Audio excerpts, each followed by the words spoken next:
की हुकूमत का नैरेटिव तो ये था, ये बयानिया था कि महंगाई बहुत ज्यादा है, महंगाई को कंट्रोल किया जाएगा। लेकिन अगर आज हम देखें महंगाई का ग्राफ तो ऊपर जाता जा रहा है, गरीब आदमी पिस रहा है। अगर हम बेसिक चीजों की बात कर लें, रमजान है हमारा, और अगर हम बात कर लें कि खजूर जिससे एक आम आदमी रोजा खोलता है, कोई ऐसा फूड नहीं है खजूर के जो कहा जाए कि बहुत महंगा है, वो भी रमजान आने से पहले ही इतना महंगा हो गया कि शायद एक गरीब आदमी एक खजूर से रोजा भी नहीं खोल सकता। तो ये कब ये मसाइल हल होंगे, किस तरह मसाइल हल होंगे? क्योंकि अवानों में तो इस पर बहस होती है, लेकिन कोई बिल इस पर क्यों नहीं करारदाद पास होती, क्यों इस पर क्यों नहीं बात करता? जी बिस्मिल्लाह रहमान रहीम। ऐमन साहिबा, आप बिल्कुल सही फरमा रही हैं कि मुश्किल हालात हैं और आवाम के लिए मुश्किलात हैं, महंगाई भी है, मगर इस महंगाई की ज़िम्मेदार इमरान खान साहब हैं। और ये 4 साल जो इस मईशत को तबाह करके गए, फिर 4 साल उसकी तबाही फेर के 4 साल मुस्तकिल महंगाई। लेकिन बिलाल साहब देखिए, ये साबका हुकूमत ये वाला रात तो जब भी कोई हुकूमत आती है तो वो हालात मेरी गुजारिश, हम इससे आगे क्यों नहीं बढ़ते, हम क्यों नहीं आगे से कुछ सोचते? क्योंकि आपने तो इस पे बेहतरी करनी है ना। आपने जो पहला सवाल किया, अब आपने नहीं, मेरी गुजारिश सुने, अब आपने एक सवाल रेज किया, अब आपने एक पॉइंट रेज किया, आपने महंगाई का सवाल रेज किया, तो उसकी पूरी दलील अब सुन लीजिए, काइंडली पेशेंटली जरा सुन लीजिए, कोशिश कर लो। देखिए, गुजारिश ये है कि 4 साल इस शख्स ने तबाही की और फिर जाते जाते अपने हाथ से IMF का मुआहदा खुद तोड़ के गए, जो उन्होंने वादे किए हुए थे, जो शौकत तरीन साहब ने वादे किए थे, और खुद मुल्क को डिफॉल्ट के नहज पे धकेल के गए। और उसके बाद ना सिर्फ ये, जब मौजूदा हुकूमत ने आके IMF का प्रोग्राम रिवाइव किया तो उसको सबोटाज करने के लिए शौकत तरीन साहब ने तैमूर झगड़ा साहब को कॉल करके कहा ये चिट्ठी लिखें, इसको सबोटाज करें। ये चाहते थे, ये हालात पैदा करके गए कि जब खान साहब को नजर आया कि कुर्सी से चिमटने के चांसेस खत्म हो गए तो साइफर जैसे झूठ की बुनियाद पे असेंबली भी डिसॉल्व करें, अपना किया हुआ IMF का मुआहदा भी फाड़ें। इस मुल्क में ना आइन की बालादस्ती रहे, ना इस मुल्क के अंदर मईशत की जो बची कुची रह गई है उसको भी आग लगा के जाएं। ये चाहते थे यहाँ पे कि श्रीलंका वाले हालात हों, जहां पे 2-2, 3-3 दिन बुजुर्ग और खवातीन कुकिंग गैस के लिए कतारों में खड़े हों, यहाँ पे 15-15, 16-16 घंटे लोड शेडिंग हो, जहां पे 5 लीटर पेट्रोल के लिए लोग 5-5 दिन गाड़ी कतार में लगाएं। ये लोग ये हालात पैदा करके गए। आज हालात मुश्किल हैं, मगर मौजूदा हुकूमत ने आके पहले डिफॉल्ट अवर्ट किया, उसके बाद सैलाब की आपने आफत देखी, उसको संभाला, साथ ही साथ वल्नरेबल सेगमेंट्स को जितना हम प्रोटेक्ट करने की कोशिश कर सकते हैं वो भी किया। मगर यकीनन हालात मुश्किल हैं, और यकीन करें अगर खान साहब आज हुकूमत में होते तो अजाब इससे भी ज्यादा होता। और अगर खान साहब जो आग लगा के गए उसके बाद, बिल्कुल आपकी सारी बातों से मैं इत्तेफाक करती हूं, आप ठीक फरमा रहे हैं, आप बिल्कुल ठीक कह रहे हैं, लेकिन आप IMF के जो मुआहदे की बात कर रहे हैं तो वो क्यों नहीं हो पा रहा, क्यों उसकी वजूहात भी सामने नहीं लाई जा रही? नहीं, ऐसी बात नहीं है। देखिए, प्रोग्राम रिवाइव हो गया था, अब आप इस पे भी जरा सुन लीजिए।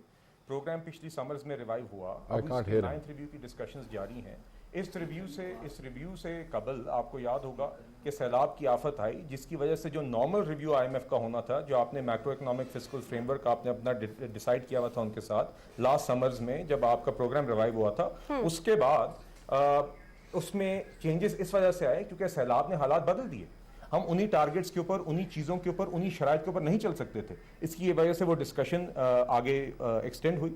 आपने देखा पिछले चंद हफ्तों के अंदर फरवरी 9 को IMF का मिशन यहाँ से चला भी गया डिस्कशंस करके, वो उसमें टेक्निकल लेवल एग्रीमेंट भी होगी, जो दीगर उनके स्टेप्स थे वो इम्प्लीमेंट भी हुए। अब हमारी एक्सटर्नल फाइनेंसिंग की कुछ एश्योरेंसेज हैं, जिसमें से एक एश्योरेंस आ गई है, एक और दरकार है। इंशाल्लाह ये होगी तो स्टाफ लेवल एग्रीमेंट फिर से हो जाएगी और IMF का रिव्यू भी कंप्लीट होगा और ये मामला हम आगे लेके चलेंगे। ठीक है।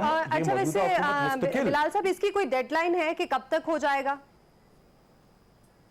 जी देखिए, जैसे ही वजीर खजाना जो हैं वो ऑलरेडी एक दोस्त मुल्क के साथ वो खुद भी कह चुके हैं परसों अपनी प्रेस कॉन्फ्रेंस में, ऑलरेडी एश्योरेंस आ गई है। एक और से हमें दरकार है, वो अपने काउंटर पार्ट के साथ मुस्तकिल राब्ते में, जैसे ही वो एश्योरेंस आएगी हमारी स्टाफ लेवल एग्रीमेंट हो जाएगी और स्टाफ लेवल एग्रीमेंट के हम एक्सपेक्ट करते हैं कि उसके 2 हफ्तों के अंदर अंदर IMF के बोर्ड का अप्रूवल होगा और अगली ट्रांच आएगी इंशाल्लाह। मगर साथ ही साथ आपने देखा कि इन हालात में भी हमने करंट अकाउंट डेफिसिट को कम किया तकरीबन 68% पहले 8 माह में, ट्रेड डेफिसिट को कम किया, फिस्कल डेफिसिट को कम किया, प्राइमरी डेफिसिट से प्राइमरी सरप्लस किया, इनकी तबाही के बावजूद। और आज खान साहब ये कहते हैं कि वही शख्स जिसके थ्रू इन्होंने IMF का मुआहदा खुद तोड़ा और फिर बाद में मौजूदा हुकूमत की एफर्ट्स को सबोटाज करने की कोशिश की, खान साहब कहते हैं मैं इसी शख्स को, इसी नालायक शख्स को, इसी शख्स को जो इंटेलेक्चुअली डिसऑनेस्ट है, जिसने इस मुल्क की मईशत को आग लगाई इमरान खान के कहने पर, मैं इसी शख्स को फिर से वजीर खजाना लगाऊंगा।